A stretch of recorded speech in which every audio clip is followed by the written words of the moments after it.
Most sports bettors think winning is the hard part. It's not. The real challenge is being allowed to win. If you're a beginner looking for a start or an experienced operator trying to scale your income, you've likely hit the same wall. Count limitations. The reason most people get banned isn't just because they win, it's because they look like winners. They leave a digital footprint that bookmakers track in seconds. Today, I'm giving you the blueprint. We are covering 10 essential strategies from the invisible tech like Multilogin, 4G proxies, to the raw math of free bet extraction. This is how you turn a hobby into a professional grade system. Let's get into step 1. If you are new to this, I would suggest you start off by learning some basic maths. For example, learn to turn the odds into probability. It's simply 100 divided by the odds equals the probability. Bookmakers profit because they build in a margin to their bets. You profit because sportsbooks are competing with each other and you get to choose when to bet. If we use a simple flip of a coin,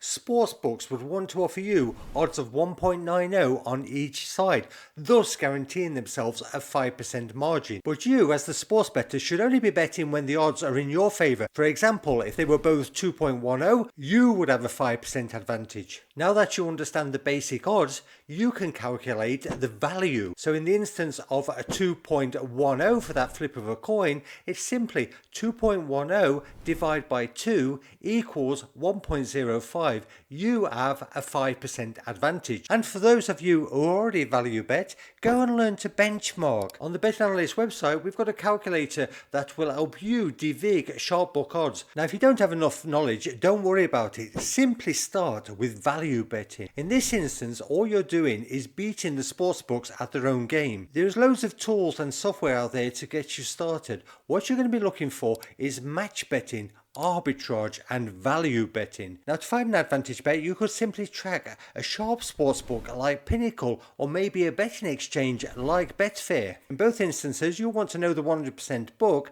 and then only bet when you can find advantage odds. You could also make it more simple. Sign up to a software that will do the work for you, like BetBurger, Oddsjam, RebelBetting. There's loads of it out there. Some of it's for free, some of it's going to be paid. Now, it's going to depend on your level, but you should be able to find simple advantage plays. Other methods include each way thieving. That's when you have an advantage with the place part of the bet. You could also find this in the bookmaker's special bets. They're often wrong. And another alternative would be middles. This is all possible because you get to choose when to bet and you can go line shopping. Now, I think this one's pretty logical. The higher the value, the bigger the bet. It should go without saying, the more value you get offered, the more you should want it. While I'm not the strongest believer in the Kelly criterion, the formula is based on the right idea.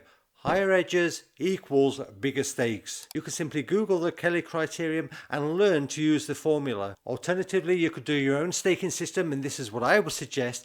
Something like 1% if you're getting 5% EV.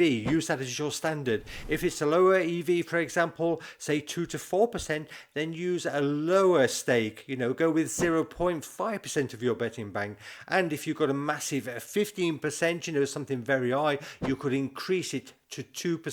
I like the idea of keeping it simplified. The only thing I would warn you about is if something's obviously wrong, be careful because the bookmakers could simply cancel the bet. So, if you're seeing something incredible, it could be a typing mistake, right? Just bear that in mind. It could be cancelled. So don't get involved. Now, while this should be pretty obvious for experienced profitable bettors, for beginners, you need to extract as much as you can from any free bet. You need to maximize it. Now, the key component here is your stake isn't returned. So here's the deal. You need to bet at bigger odds. While you might be tempted to take an easy $20 by betting the odds of 1.20, that is totally wrong.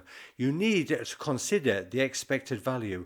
So let me give you a quick visual. If we use odds of 1.50, that is 66.67%. Now, betting your free $100 on that would equate to a $50 potential profit. In this instance, what you would do is take that $50, times it by 0.666 0.67, and that would give you an expected value of 33.33. If you bet that same $100 at odds of 2, you would have a 50% chance. In this instance, your win would be $100, so that's 0.5 times 100 equals an expected value of 50. However, if you went bigger odds and you used odds of 5, your actual chance of winning that bet would be 20%. But here's the thing, you would win $400 if it came in. So you do the 400 times the 0.2 and you can see you have an expected value of $80. Basically, the bigger the odds, the more expected value you're going to get from your free bet. Now, if you've got massive meat in the game, this is probably going to be non-relevant, but most people are probably betting in the hundreds. So I would suggest that you learn to warm up your betting accounts. The object of the game is to convince the sportsbook that you are an everyday punter. The reason for this is simple. Traditionally speaking, sportsbooks review betting accounts very early. They're going to look after you've placed maybe 3 or 5 bets, and they're going to categorize you. They're going to put you into different brackets. Are you potentially dangerous for them, or are you a recreational gambler? So are you going to look like a recreational punter? I would definitely suggest that you start off by throwing in some mug bets. Don't even think about the odds. Just bet on some top leagues. Maybe throw in some acca bets, accumulator bets, some system bets. Just mix up the niche as though you're interested in this and that. It doesn't really care to you, that you are one of these compulsive gamblers. This is what they like to see. And I would also suggest at this stage that you keep your initial deposit quite low, enough to get the bonus out of the system, but not necessarily enough to sort of get them worried. At the end of the day, what we're trying to do is we're trying to set them up ready for the Blitzkrieg, that 1 or 2 days when you're going to go all in with some bigger bets. You're going to bump up your actual deposit after you've looked like a mug, and we're going to try to clean them out. Are you looking for an elite edge? If the answer is yes, you'll want to sign up to our free newsletter, which is designed to accelerate your evolution to a professional sports bettor. You will receive pro-grade education notes, strategy guides, and high-value picks from professional sports bettors. These are the primary weapons that you need to scale your betting bank. The newsletter is free and you can sign up to it in the pinned comment. Now here's the thing, if you are systemizing things, you still want to look human. So we need to humanize our bets. For God's sake, don't bet like a bot, placing irregular sums like 83-33. You want to be betting around numbers. Using a betting bank, I would avoid starting each day with a different number in your head. Maybe do it once a month, so it can balance out better over a period of time. Also, don't hit the max button. If you start hitting the max button from day one, unfortunately, you're going to be very quickly banned. And if you are using a bot to guide you with the actual staking, what I would suggest is you actually input manually. Don't let the bot do it for you. It won't be humanized. It will get picked up by the system. They've got detectors in place to actually pick up bot betting, so be very careful with that. If you're in this game for a while, I would suggest that you get stuck into in-play betting. It's a fantastic way to actually profit more from sportsbooks. So let me just tell you why. Simply, you're going to be camouflaging the value. There is no CLV, closing line value. Odds are changing all the time. When teams go from one end of the pitch to the other, the odds will start dipping. There's no timer on that. It's very difficult for the sportsbooks to control. It's fast moving, higher stakes, and you can get decent money down. Now, there is plenty of software out there to get in-play bets. You could also just simply track the markets on Betfair, on the betting exchanges, all the sharp sports books.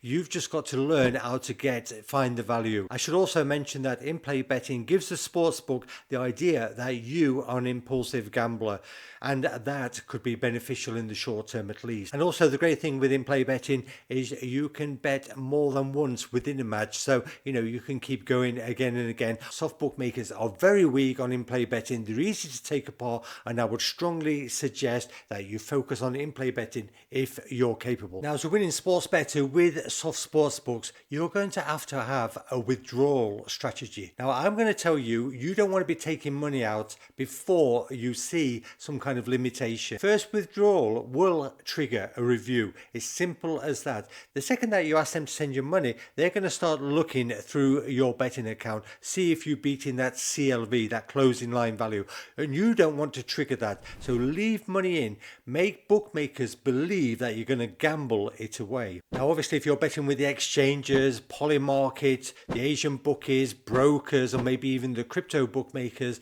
you can take a withdrawal earlier. But with the soft, traditional, everyday sports books, you don't want to trigger that review. That's the important part. In short, bookies hate when you take money out, except the account will be limited, but don't force the account to be limited. Now we're going to talk about something a little bit more complex, and that is your digital footprint. Now sportsbooks spy on clients. For example, most of them are using Lovation or Threat Matrix. This is a third-party fraud detection service which identifies winning bettors, gnome accounts and bonus hunters, or should I say it identifies them if you allow it. Using a VPN to get around this system is not good enough. The software they're using can find out your device, and it can also look at your hardware fingerprint. I'm not going to get into that now because it is quite complex and I could do a separate video on this. Now to bypass the fingerprinting, I would suggest getting a new device for each set of accounts that you use. Mobile data is the best way to go around these things, and I would suggest if you're in a good enough position, go and use a tool like a Multilogin.